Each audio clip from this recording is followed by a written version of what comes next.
हम जिंदा पेड़ को पूजे तो हम मूर्ख, और तुम नकली पेड़ को पूज करके विद्वान बन जाते हो। बोलिए भक्तवत्सल भगवान की। हम मूर्ति पूजा करें तो हम अज्ञानी हैं, तुम चादर चढ़ा दो तो तुम बहुत बड़े विद्वान हो। बड़ा विचित्र संसार। बोलिए भक्तवत्सल भगवान की। तो हम महाराज मनु की संतान हैं, इसलिए हम मानव कहलाते हैं, इसलिए हम मनुष्य कहलाते हैं। कोई बंदर के बच्चे नहीं है।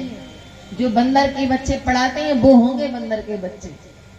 हम महाराज मनु की संतान हैं। हमारा धर्म कितना पुराना है। जब राम जी आए, राम जी के आने के बाद हिंदू नहीं आया, राम जी खुद हिंदू बन के आए थे। राम जी का जब जन्म हुआ तो सनातन में जन्म हुआ, और कृष्ण जब आए तो सनातन में आए। और यीशु के पहले ईसाई नहीं थे, यीशु ने आकर के ईसाई बनाया। गुरु नानक जी ने आकर के सिखों को बनाया, और महाराज किसी पैगंबर ने आके इनको मुसलमान बनाया। ये सब के सब हिंदू में बन करके आए थे, हिंदू में जन्म लिए थे। बाद में इन्होंने अपना दूसरा पंथ बनाया, लेकिन हमारे राम, इन्होंने अलग से हिंदू धर्म नहीं बनाया, हिंदू होकर ही इन्होंने जन्म लिया था। सनातन धर्म में ही इनका प्राकट्य हुआ था। कभी राम जी ने, कृष्ण जी ने अलग से मत पंथ नहीं चलाया। जो पद्धति पहले से चली आ रही उसी पद्धति को आगे श्री राम जी ने बढ़ाया, उसी पद्धति को श्री कृष्ण जी ने आगे बढ़ाया है। बोलिए भक्तवत्सल भगवान की। स्कूलों में क्या करें, मजबूरी हमारी। जो पढ़ाया जा रहा है वहां आंसर लिखना पड़ता, नहीं तो फेल कर दिए जाओगे। लेकिन कभी कोई आपस में पूछे ना कि बंदर के बच्चे, बोले तुम हो गए, हम तो महाराज मनु के बेटे हैं, हम राजा की संतान है, हम महात्मा की संतान है, हम ऋषियों की संतान है।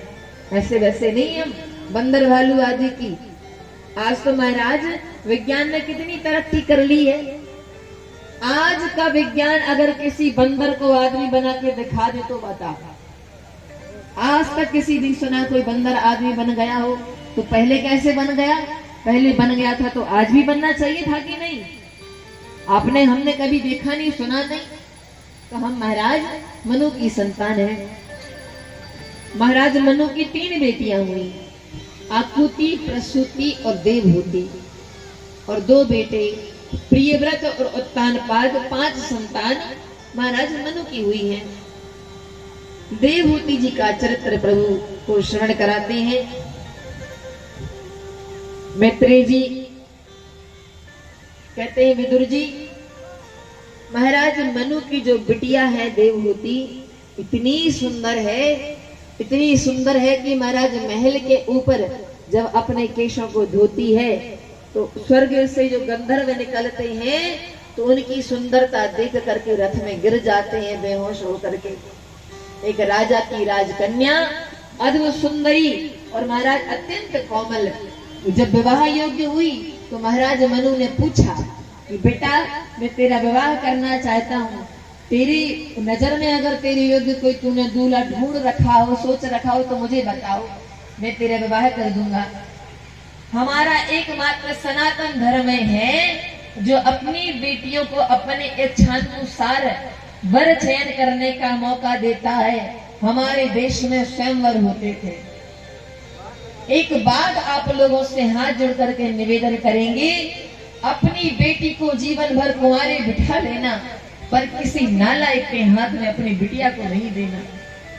पूरी जिंदगी बर्बाद कर दे, ऐसे किसी कुमारी को बेटी मत देना। मनु स्मृति में महाराज मनु ने स्पष्ट ये बात कही है कि आपकी बेटी जिस लायक हो उसके गुणों को, उसके चरित्र को देखकर उसके अनुसार ही उसको दूल्हा देखना चाहिए। विवाह नहीं हो रहा पैसे के चक्कर में, अथवा दहेज कम देना पड़े या फिर कहीं से पैसा ज्यादा मिल जाएगा, इस लोभ से बेटी को उल्टे सीधे जगह मत पटक देना।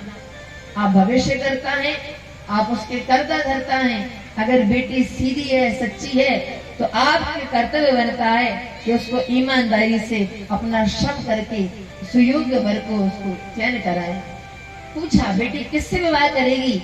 देवहूति जी ने कहा पिताजी मैंने करदम मुनि का बहुत नाम सुना है, महात्मा करदम जी से विवाह करना चाहती हूँ।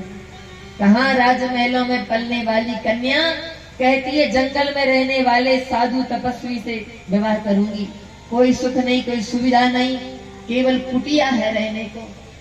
यहाँ करदम जी ने तपस्या करी, भगवान आए मांगो क्या चाहिए, लेकिन भगवान को देख करके गदगद कंठ हो गया, आंखों में अश्रु भर आए, मुख से कुछ बोल नहीं पाए।